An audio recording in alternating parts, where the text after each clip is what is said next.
বন্ধুগণ, এই লাঞ্চের পর থেকে এই যে বের আমরা ডিউটি ধরবো। এই যে সূর্যের তাপে এখানে পাওয়ার হাউস, এখানে সূর্যের তাপে কারেন্ট তৈরি হবে সোলার প্লেট ফিট করে। এই সোলার প্লেট ফিট করে এখন সারা ভারতবর্ষব্যাপী এখন এই বিদ্যুৎ উৎপাদন হচ্ছে। খনিতে তো দিনের দিন কয়লা শেষের দিকে যে ইঞ্জিনিয়ার যে আবিষ্কার করেছে, আমি তাকে অসংখ্য ধন্যবাদ জানাই।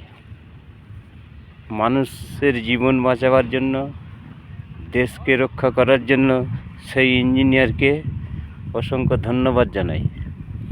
এই যে সূর্যের তাপে যে বিদ্যুৎ উৎপাদন হচ্ছে, আমি বলবো এটা মানব জাতির জনকল্যাণ উপকারের জন্যই করেছে। সেই ইঞ্জিনিয়ার চির অমর হয়ে থাকবে, যে এই বিদ্যুতের জন্য যে জিনিসটা আবিষ্কার করেছে।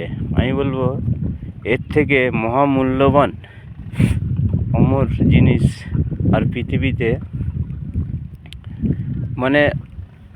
অন্ধকার থেকে যে আলোর দিশা একটা তৈরি করেছে, এর থেকে বড় জিনিস আর নেই।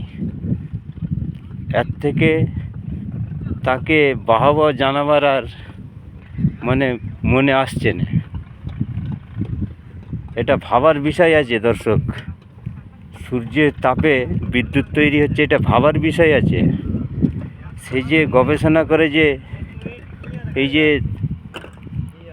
বিদ্যুতের এই যে সোলার প্লেট তৈরি করে সূর্যের তাপে যে বিদ্যুৎ তৈরি হচ্ছে, এটা একটা ভাবার বিষয় নয় দর্শক? আপনারা বলুন, এটা ভাবার বিষয় আছে এটা।